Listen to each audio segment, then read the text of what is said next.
All right, good afternoon. It's Thursday. Welcome to Daring Live. Thank you for joining us today. It's nearly Christmas. It's nearly the end of the year. We're all very excited after what's been a fairly eventful year for all of us, which let me just announce right at the top of this episode. Typically, we don't do this, but Deering is going to be closed over the holiday period. So we will be closed from Wednesday the 23rd, which is next Wednesday, 3 p.m., and we're going to come back on Monday the 4th. So for anybody out there who has any questions or any queries, customer service queries, let us know. You got maybe just 5-6 days to get your questions in, and we will try and get to them as quickly as we can. But we're going to give our guys a break, let them go home and relax, and just enjoy some time off after the year at hand. So another reminder as well, next Tuesday, this is our second to last Daring Live episode of 2020. It's been a blast. It's been so much fun to do these this year, and it's kind of, out of necessity, to be able to do this, and it's been a really, really, really fun thing to do for all of you. We do have the last episode next Tuesday, which is going to be a different time, different day. So Tuesday at noon, featuring the Deering family and a host of special guests, probably including our guest today. If I can bring him up real quick. Hey, Mr. Jens, how are you? Hey, I'm doing fine. Hello, how are you doing? I'm good, man. I'm good. Great to see you, sir. That's a wonderful looking background. You're in your studio today, which is yes. We're actually in the meeting room of our studio. Yes, in the kitchen, sort of very cool. kitchen area. Yes. Mr. Bandrowski with us as always. Hey, how you doing? Good to be here. Hey, Dave.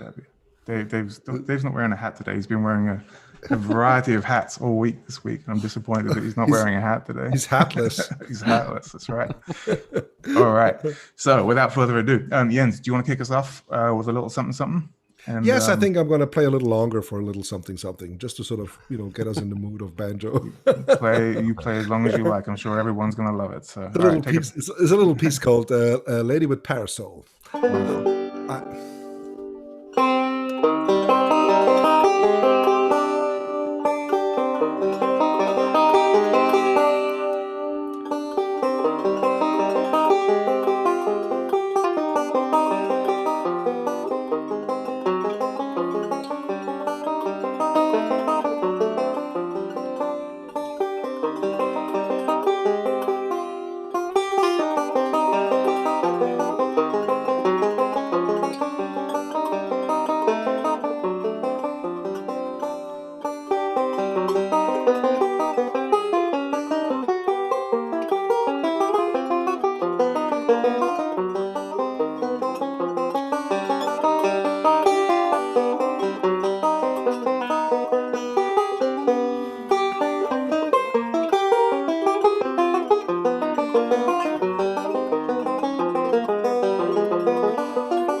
a drink of water. Sorry. You get away with that. Jens.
I'm losing it. I'm sorry.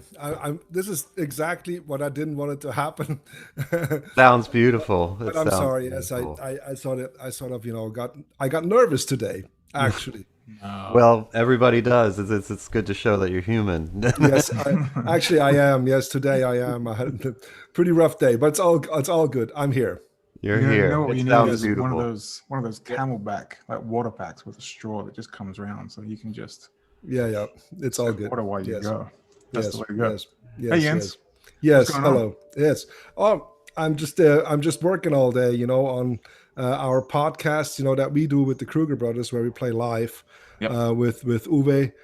We used to be an entire band, with Joel and drums and everything, but now since COVID went up so much, that Joel is not coming in anymore, and our drummer, is not coming in, and so we're just working just as a trio out of the kitchen here. My brother and Melissa Call is doing, the video cutting together, swiping through the cameras and such, and so just minimalistic, but it's working. So I was scrolling through my Instagram feed yesterday, and I was greeted by a 27-minute video of you and your brother cooking up a feast at your kitchen table, accompanied by banjo and guitar, and it looked delicious. My wife screamed from the other room, "Did you see them cooking that thing? That looks amazing." So I think we're going to try that at some point over the Christmas break.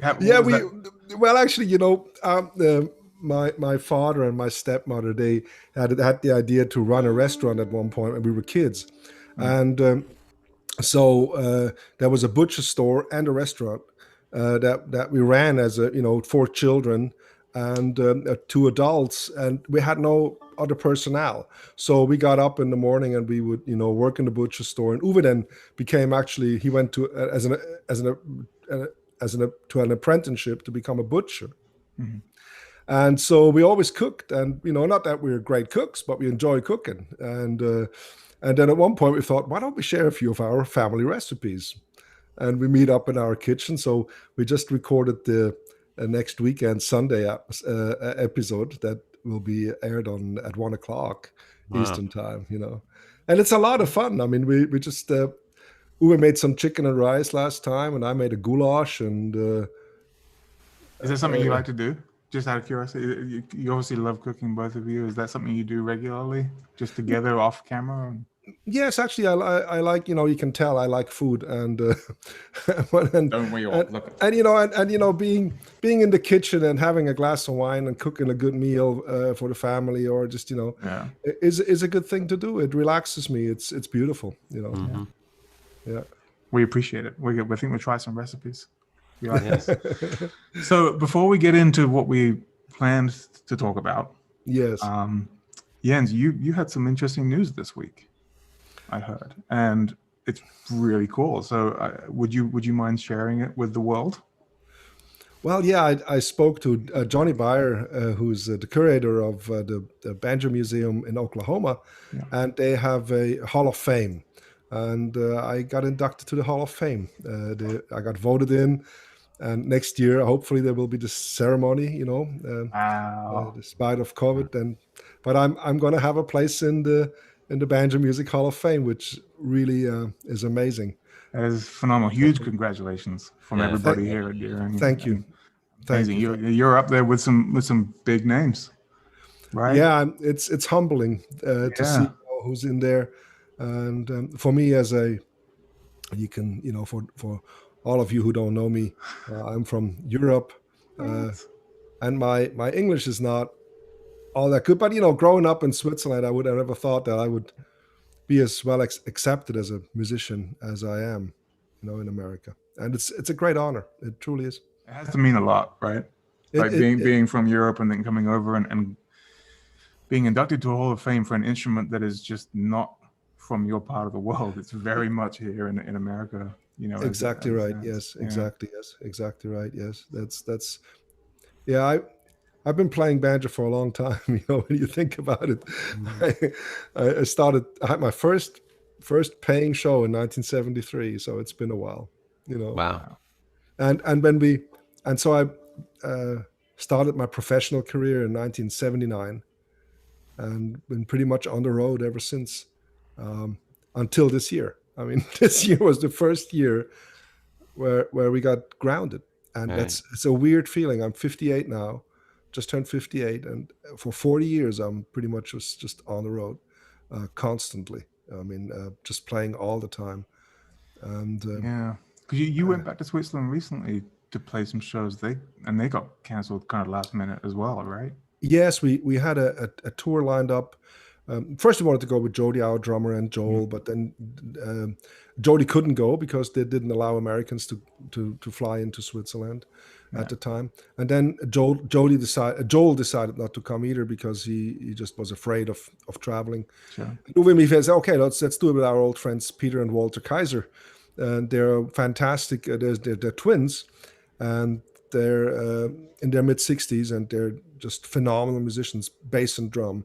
And Walter is well known around the world because he played with Andreas Vollenweider, the great harpist, who invented, he doesn't like the term, but the first Grammy for New Age was invented to honor Andreas Vollenweider, But Walter is a phenomenal drummer, very tasteful, and so we rehearsed, and we sent him all the material, of course, in advance, and rehearsed, and then we got to play 2 shows, one in St. Gallen, one in Murten, and then COVID, the government just had to shut down everything, so we were stuck. But first we had to go 10 days in quarantine. And then we had 3 days of rehearsals, 2 shows, and then we got stuck. So at least we used the time to go to the studio, record an album together. Right. Make the most of the situation. Make the most of the situation. And then so I came home and went straight back to work, with our live streams. And we do 2, one on Friday evening at 7, and one at Saturday evening at 7. So it's always 2 live streams a week, And they're fun. I would definitely encourage anyone to tune in and check them out, especially the cooking ones. They're gonna be fun.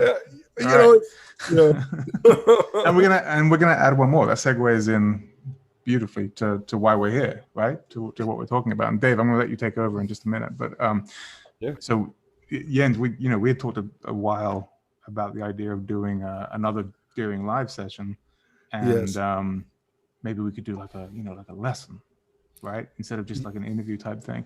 Yes. And then we spoke 2 weeks ago, something like that. And I said, hey, are you interested in doing more than one, making it a regular thing? Yeah. And you got very excited.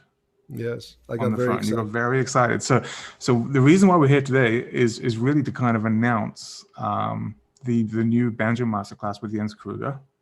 That we're going to kick off in January, and we're super, super excited about it. And the first lesson is going to be how to mess up in a podcast and forgive yourself. and the trick is, how do we do that? Because I do it all the time. I have no idea. I'm still, after all these years, I still work with stage fright, and really? You still have to deal with it. Yeah, it's just something that does not go away, especially if the situation is a little different than what I'm used to. When I'm with my brother, or when I'm in a situation where I know I can deal with it actually fairly easy. It works okay. Always get a little tense, but right now it was before I started playing, and then all of a sudden I have such trouble concentrating on my music, and I was starting to think of what am I going to talk about, or what are these people going to think of me, playing all this weird stuff. The chat room have no problem. Everyone's super pumped to be here, and Okay, a lot of congratulations, by the way. Oh, flooding thank you, into the thank chat room. you. Speaking Thank of you, chat, thank just you. before we go on, anyone who's watching on the deeringbanjos.com live page, there is a chat room below the video. I'm running two chat rooms. One's the one on the Deering page. You can scroll down a little bit, and there's a chat room there. And there's obviously the one for anybody watching directly on YouTube. So That's right. feel free to jump in and say hi. So let's talk about the Banjo Masterclass. Yes. It's going to start in January. Dave, what date do we agree? January 5th, Tuesday, January 5th, we're looking at. Yeah, that's a great day. I think so. It's about as good of a day as it gets. I think so. Yes. So I think what we discussed was we're going to do, and this is going to be a cool format, and we'll jump into kind of how it's going to work. But it's going to be a series of live lectures is what we're talking about. Yes. So you're going to go pretty in depth, and I think there'll be a lecture for each session. A week after that, we're going to invite people to come back and maybe have a week to have played with some of those ideas, reviewed the material, and we'll come back and do a review session from each one, to where they can be a bit more interactive, ask questions about different things. Yeah, yes, that's exactly right. I put together 5 lessons. We're going to stretch out over 5 months, I guess, and these are 5 important lectures, and I'm just going to sort of lay them out, two topics per lecture, and I'm going to show examples and all kinds of things, and then banjo players can try it at home, see what they think of it, and then we have a chat about it, and if they have more questions or suggestions, and and all these things. And these are geared for the intermediate to advanced player, but everybody can get something out of it as well. I guess it's like, I personally I enjoy watching masterclasses on YouTube. I go and watch Itzhak Perlman give a masterclass, or Anne Sophie Mutter, or anybody I can find. Maria Jo Perez gives great masterclasses, and I don't play the piano. I don't play enough violin to really follow. But I see how they talk about music, and what detail they're looking at, and what they're saying, and it really helps me to translate it to my instrument as well. So I think at any level can benefit, from just ideas. Music teaching. It's not, we talked about that before. It's not like math in a sense. It's not as definite. It's musical concepts, that we're using, and they are as there are as many musical concepts as musicians, I believe, and they're all, but they can inspire us, to be maybe more free, or more sure about what we want to do. Right. And could you even use these on other instruments other than the banjo as well? Oh, absolutely. I think absolutely, because they're all dealing with the same problems. Right. The same problematic idea, that we actually have something in our hands, and we try to find our way around of these intervals of where they are, and how we could get to them, and what we actually experiencing doing them, or what we can expect other people to experience doing this. Right. I'm excited. I'm excited to be able to watch them and be part of them. It's just the music theory field is a field, let's say, past 800 years. There's a lot of music happened, and then sometimes more relevant things happened in certain time periods than others, that we still remember, or that are very important to us. I think it's just interesting to see how it all sort of little sort of, how I see it, maybe how it all binds together, and what we are still using, and what we have learned also in the difficulty of playing an instrument, and how we could get to a better place with it. Jamie, do you want to throw up the topics that we're going to be covering? Yeah, let me see if I can share that out. So I've already had a couple of people ask about that exact thing. So let me do this. So that should be up there now. So this is the first 5 masterclasses, and there'll be more. We're going to add on more, but this is the first 5, which would take us through probably like closer to April, right? Yeah. April, May. Yeah. So it's a good line. So just Jens, as an example, Masterclass 1, intuitive playing, a guide to connect the musical mind with the instrument. I mean, that's already pretty deep for most musicians. So could you give us an overview? Yes, absolutely. Yeah, just a little, go on it. It sounds more complicated than it actually is. But the thing is that there's if let's say you learn a tablature, and you play something like, and then I have experienced many times, you show that to a student, and these notes just sort of magically appear. There's no connection to why these notes are here, right? There's sort of you do this and then this happens, and then sort of you're learning tunes in a way of remembering phone numbers or trying to remember the number pi, right? And then all of a sudden you come to the point where you learn 10 pieces, and then your memory is like full, and then you start adding more, and first things start falling out again. And it's usually because there's a little disconnect between actually what happens on the instrument and what you understand what happens with the instrument, And so I found it very important to actually learn tablatures and learn music, to learn a culture. And I'm going to talk about that more, what the differences between the culture and the art actually of it. But the other thing is that you would think a note. It's like da, and then you go, and then you go la la la la la. And you try to find this note da da da da da da. Or you can start off da ba dum bum, da ba dum ba da bum. Or just one note.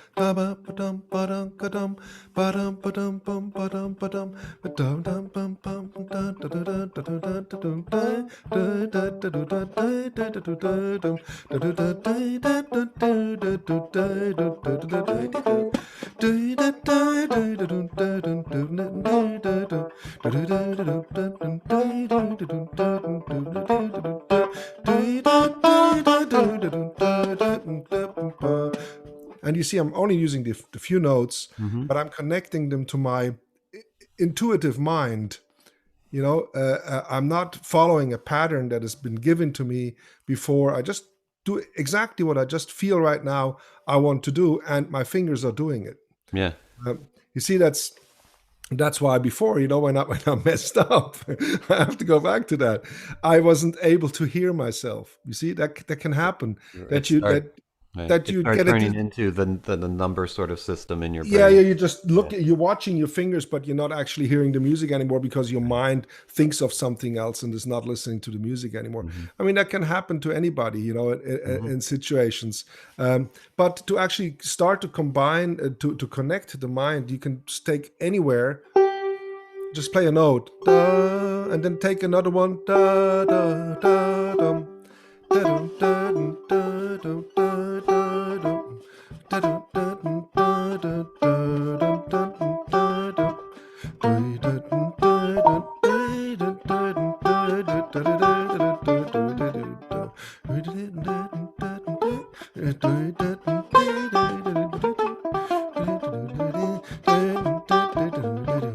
And because you're always singing along with whatever you do, doesn't matter what it is. If you play da da da da da da da, and you sing along, your mind starts to remember.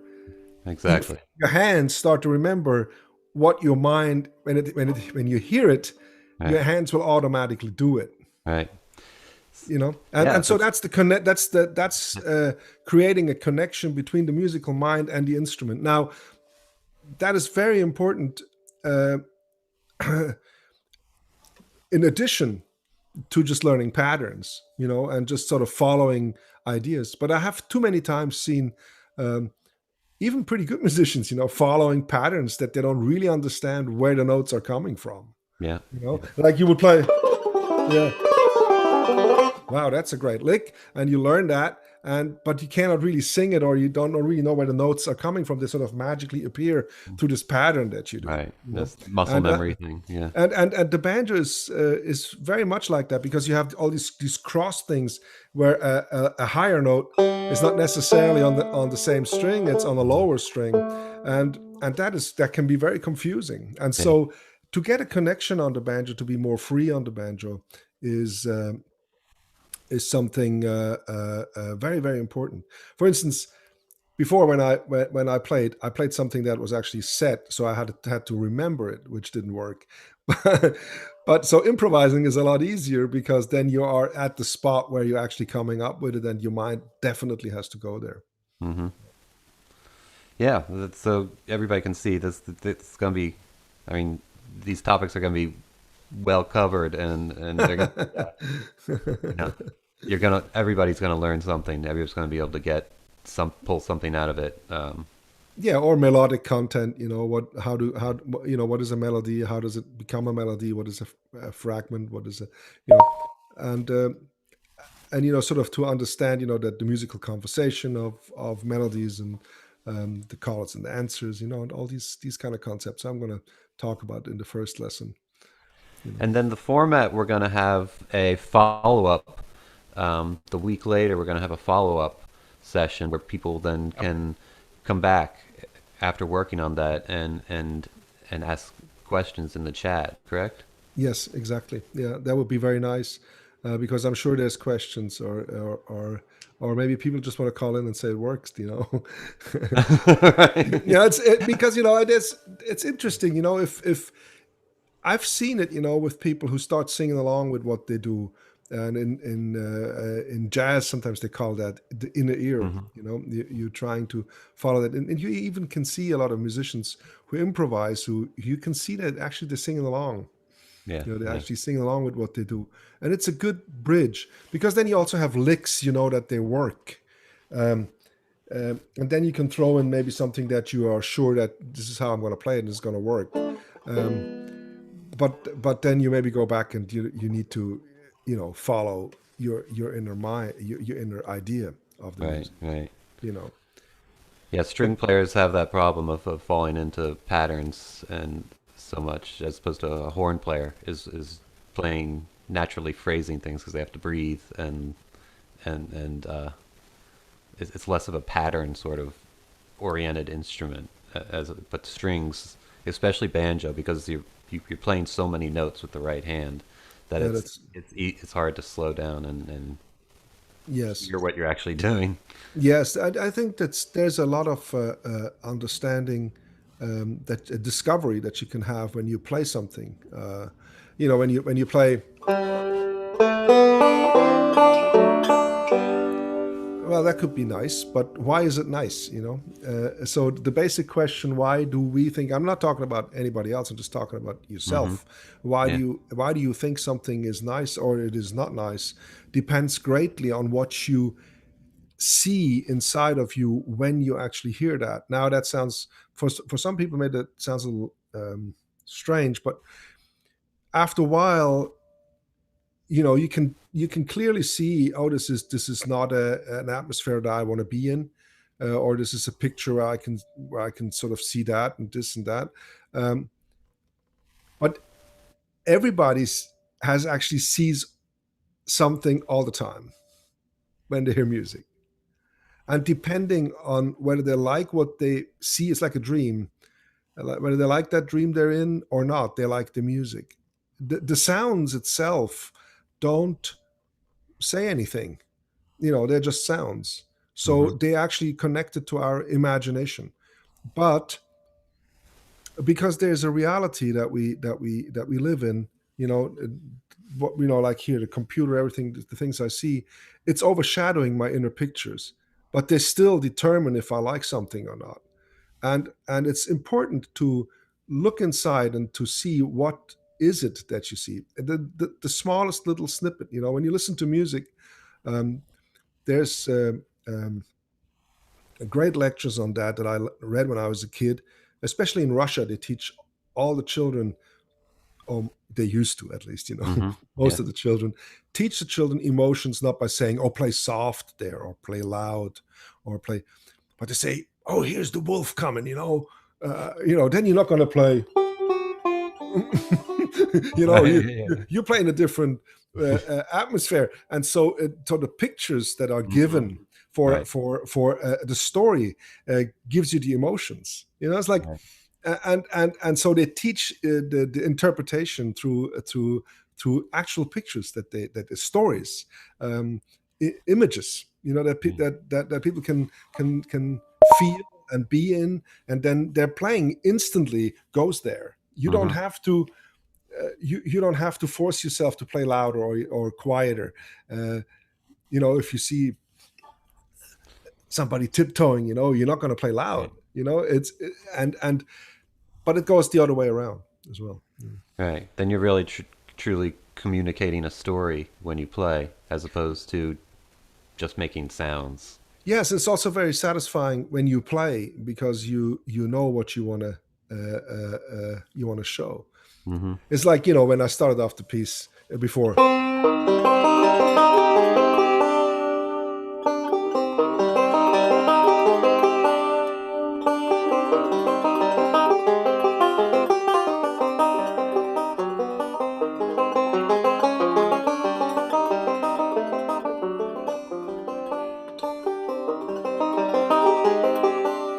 Yeah, so Mm-hmm.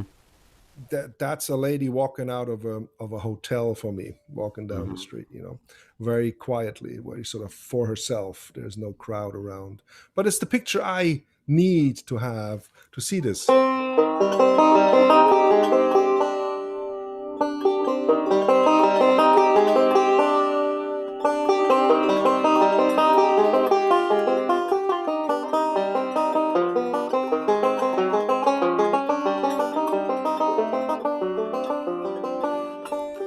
Does that make sense? Yeah. But somebody else might see something else. But for me, it's important to have this picture in my mind so I can actually interpret music. Yeah. I remember you talking about this, about your compositional tool kind of style too. You use some photos, Yes. and Yeah. and then kind of lay out Yeah. a silent silent Yeah. slideshow sort of thing. Yes, right. Yes, right. But of course, but in these 5 lessons, I'm going to talk about very concrete things, of how to play fast, how to get good Right. tone, how to Yeah. get to Yeah. that point where you can actually really feel the strings move, and and all that. So that's very important. That has a Yeah. lot to do with feeling the instrument.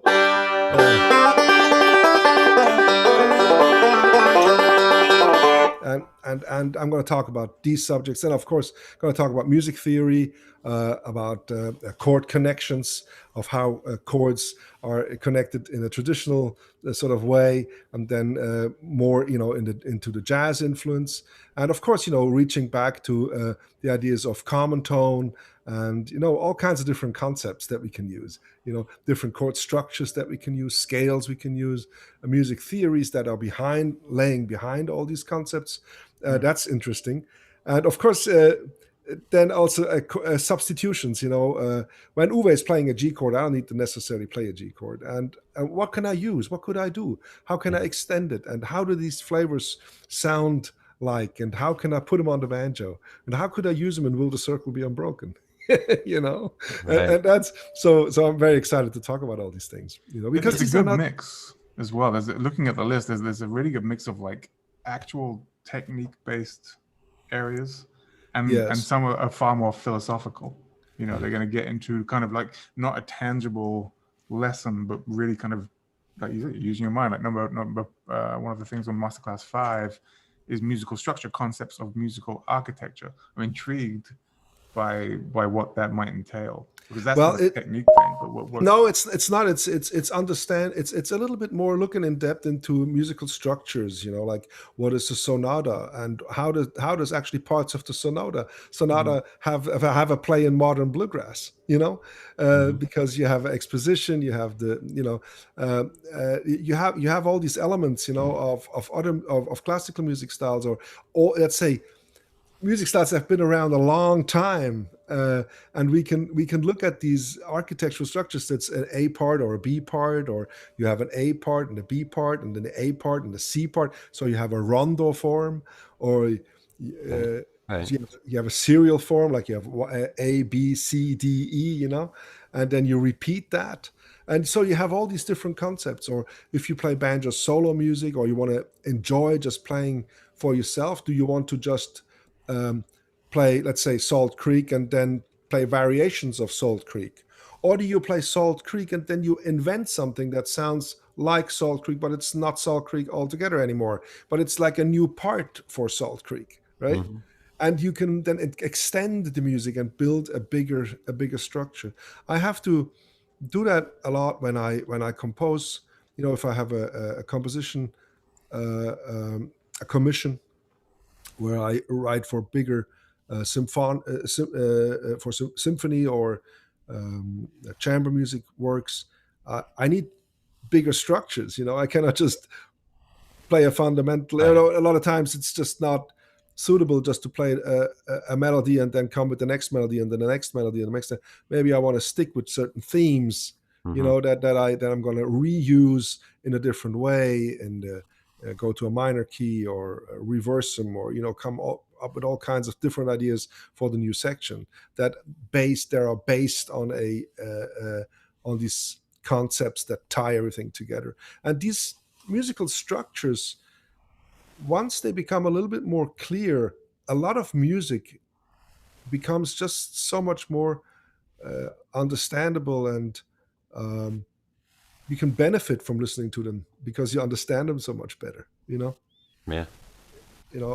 From the structural side. And then you also, I mean, it happened to me. Once I started to, of course, there's a lot of people who know probably a lot more than me about this. Really, I'm not trying to act here like I am, but I've been, but once I started to realize, what a sonata, for instance, was, I started to appreciate Beethoven sonatas a lot in a different way, because I could see, oh, here he Right. leaves the structure, or Right. here he uses the structure to the full extent, and here he just reinvents himself, or just leaves entire pieces away that would actually part of it, and it's a choice. Yeah. But if I didn't know that, I would not appreciate, the vastness of the vast amount of the choices he made. Yeah. When you understand, the form, or concepts that are happening, you Yes. can Yeah. appreciate the art of it all Uh-huh. Yeah. so much Yeah. more. And it goes right to Bill Monroe, where you maybe have, a three-part piece like Old Dangerfield, Hmm. and then you have little tails on it, or little things sort of to end it up, to Right. Right. sort of finish it up. And that's also, and then when you're just repeating the same thing, like if you have 8 bars, here, and then 8 bars here, and then you start repeating, it becomes very square. And then if you just add maybe just this extra 6 bars of something, Right. Right.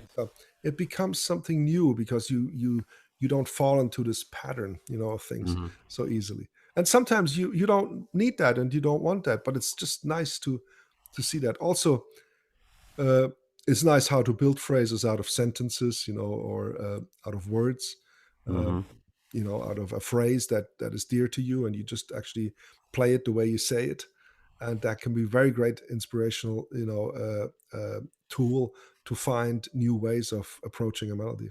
For instance, yeah. But I Yeah. will talk about this is a lot, but Yeah. Yeah. but I'm, I mean, that's the second. I'm really excited because there's a lot of tools to learn how to play the 5 string banjo, a lot of books and videos, and stuff, but it doesn't get into the musical aspect of the very often when learning the banjo. It's a lot about learning these where to put your fingers on the fretboard sort of thing, and so it's a chance for a lot of banjo players to just kind of grow as a musician, not and so I'm very excited because we don't get this opportunity very often. Yeah, yes, yeah. I was going to say, David's going to be. We're going to do this in a format that is, again, Dave and I. Dave is, as you know, Jens, a pretty accomplished banjo player himself, both on the 5 and the 4-string models. So he's going to kind of guide everything, but he's going to be experiencing at the same time as well. So outside of getting opportunity for one-on-one lessons with Jens, it's going to be really interesting feedback as well from somebody on the team here that we can work with as well. A lot of people very excited about this. This is going to be fun, I think. Well, I think there's a contest. There's these battlegrounds, of music. At one point, you got to sort of master a certain amount of technique. Mm-hmm. But as you know, there's a lot of people who maybe play a lot of pieces, but they don't seem to be so happy about it. Mm-hmm. And then sometimes you see people, they don't even play that well, and they're very happy. Or then you have people who don't play well, they're not happy, and we want to change that. Try to make them all happy. try to make them all happy, because it's this battleground, that we have of mastering technique, and then also playing really what you like. Really playing things that you feel like they're really worth spending the time for, that you live, and that has a lot to do with the imagination. What you see, what you want to hear, and to develop that is a beautiful journey. And I'm very convinced that I can help. Because music. When you look at, we talked about this, yesterday, but I just to give the two balance. One is really the finding the technique. The other is the emotional reaction. First of all, the emotional reaction that I have to it while I play, and how do I experience it? But that's the art. You see, the art is nothing else than a human-made something that inspires a emotional reaction in another human, right? And now, of course, nature would do the same thing, but it's not in that sense. We don't look at it as art because it's not human made. It's nature. That's perfect in itself, right? We don't have to, and it will always be inspiring. But the actions that we can do, paint a painting, or there's an emotional reaction to something that a human does, and displays, and that becomes art. Now, if that becomes accepted and used, it becomes culture. Mm-hmm. And so we can learn from the culture, from things that have been accepted, the richness of the emotions that already have been put into music that we can learn from. And on the other hand, to collect these things that touches us, like Peter Wernick once said to me, what was it? He asked me once, why do I like this?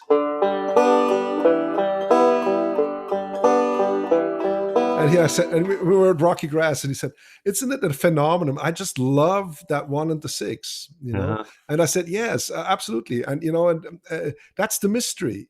We don't have to have the answer for that, but we have to understand that we like that. You see, that's the point. It's not to trying to put a label really just on it, but it's just good to identify it. It's like for me, when I was about 5-6 years old, I played accordion, and I found just the combination of chords that would go, and just this.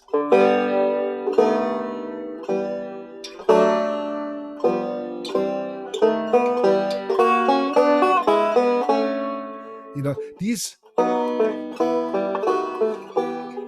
they just do something to me that I really enjoy. So I have them, plentiful in my music, and you might find other things, that are very important to you. Like a lot of people think, maybe somebody else reacts that way to to something that he finds. Yeah. Sounds awesome. It's yeah, we've got, like I said, we've got the first 5 kind of mapped out at this point, Jens, and there, like I said, there will be more. What's your hope from it? Is it just to kind of help people genuinely get better at playing the banjo, or is there other things that are important to you as a teacher and quite frankly, dare I say, a Hall of Fame inductee? What are you hoping to that is going to be the result of the course here? Well, I think there's 2 aspects, in music. One is interest, to be the interest that you get satisfied, you get a lot of satisfaction out of learning something new. I think it's just beautiful to have something new in life. It's exciting. Every day we're looking for something, a little piece, another piece of the puzzle, right? And I want to help people to be a little bit more happy with the music they play. Self-critic is a good thing, but it can also be overbearing. There needs to be a balance, of that, and to find things that actually truly make you happy playing the banjo. Because I think in my profession, 40 years, of playing. I mean, I used to play up to 240 shows a year. Can you imagine? I don't think about that. Not just around town, but It's traveling. just. But in all these years and on so many stages, I just wondered, why are people coming to see us?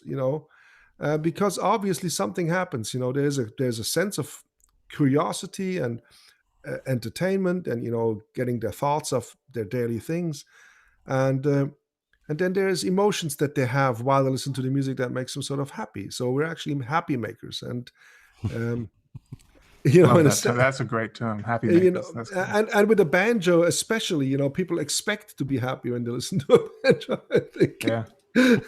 Which is of course not always the case, but Well, looking at the chat here, and our good friend Hank Smith is chiming in because we love Yeah. Hank, right? And he says, Jens always taught me that the technique is there to serve the emotion, not the other way around. well, that's well, Hank is just a phenomenal human being and a wonderful banjo player, and a good friend of mine. I just don't see him enough. He's just wonderful man, and he plays so well, and he's a big inspiration for a lot of people. So that's what we're trying to do. We're trying to ease the minds of people. That's our job. If it looks like work when we're on stage, nobody wants to see us work. Right. It's gotta be fun. It's gotta be fun. Yes, I wish people to just be more inspired. That would be the right word, just to be more happy, more eager to learn more, to play more, just to have more fun with it. Yes. I think that's about as good as a sum up that we can get, right? Yeah. So Dave, we're gonna start sending out emails about this fairly soon, right? To start getting people signed on. It's wide open. There's no limit to who can sign on. Yeah, it's totally free. Totally free. So come join us starting on which day? January 5th. January 5th, Tuesday, January 5th. Okay. Exactly. And there's so many people, Jens. You're an inspiration, Jens. Keep on doing what you do, from Rob. John Buchanan saying how blessed he is to be around you several times, and it's just amazing experience. So it's very, very excited about this, and I'm looking forward to seeing it. Mark Olson, Jens, you have turned on a musical light bulb for me today. So already, just before we started this, I think this is going to be a really, really good series of lessons. Before we start signing up and wrapping up here, I do have one question from, I don't know the name, but 222 Tweed asks, it's not related to the course necessarily, but would love to know the exact banjo model and string gauge. Jens and his banjo sounds wonderful. Now, I know the answers, so does Dave, but you want to just do a quick rundown of what's making you sound so good today? Holding the microphone, apparently. I use this is a Deering Jens Kruger model. I'm very honored. The neck is actually a Ten Brooks neck because my neck broke last year, and And so I've been playing this neck now for a year on this banjo, which was a spare neck that I had, but it's the same material that's on my Jens Kruger model. Well, Jens Kruger model, it sounds so big, but it's actually a Tenbrooks when you think about it. It's the same as a Tenbrooks model, but it's just mine. Mine is gold plated and engraved, and you see it's all coming loose a little bit after all the years of playing. And I got a radiused fingerboard and stainless steel frets because they are a little bit they last longer, so I don't have to worry on the road, if I get a bus. And then I use the head is right around a G, a little higher, a Remo head. And this bridge has been on my banjo for 12 years. Wow. And I have actually people fixed it for me because I just like this bridge. It's just been with me for a long time. It's a good bridge. I had the ebony replaced and, did all kinds of things to it, but it's a great bridge. Then I use a new set of strings that I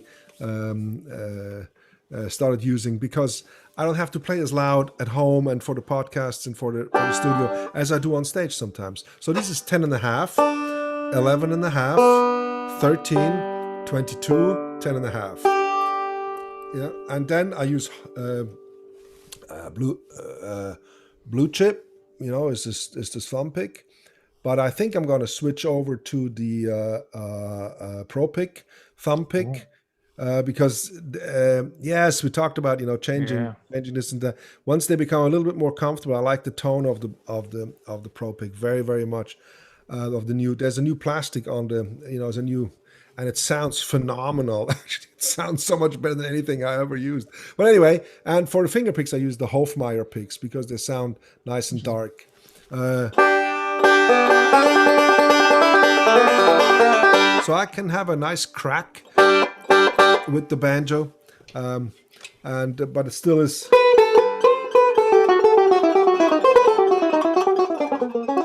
It's nice and mellow.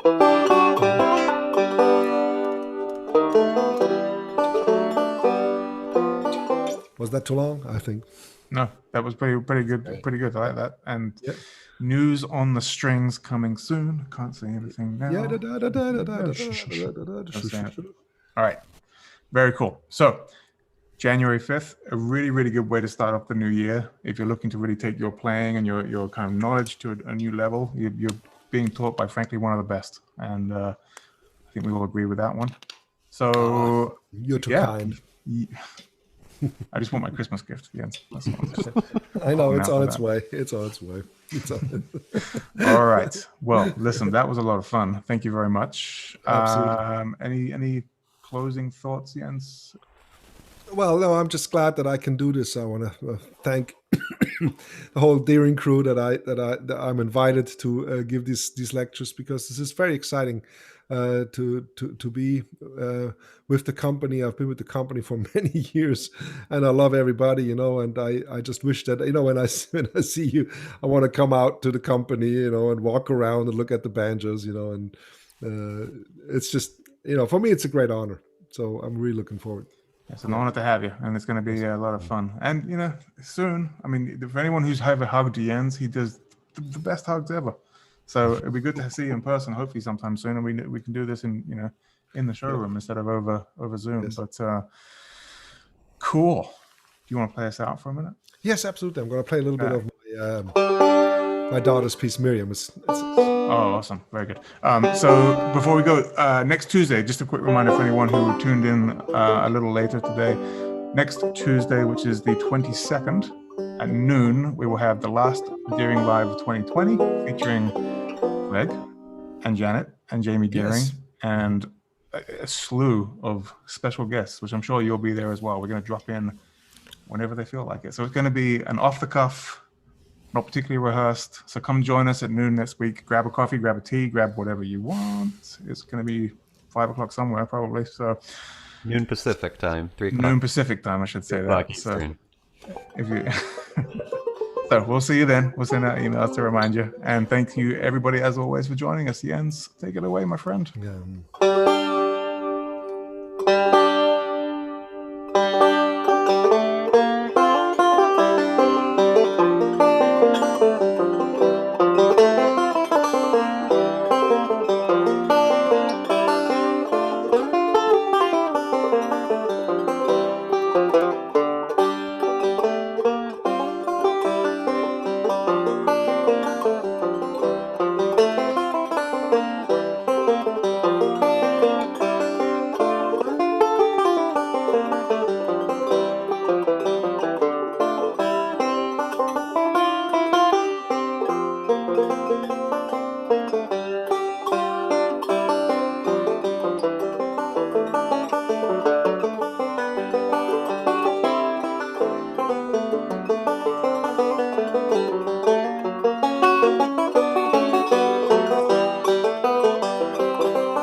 Awesome. Beautiful. Awesome. All right. Jens, we'll see you soon, my friend. Everybody, see- thanks for joining us. We'll see you Merry next. Christmas to you all. Merry Christmas to you Merry all. Christmas. Yes. Yes. All right. Thanks, guys. Bye. JD.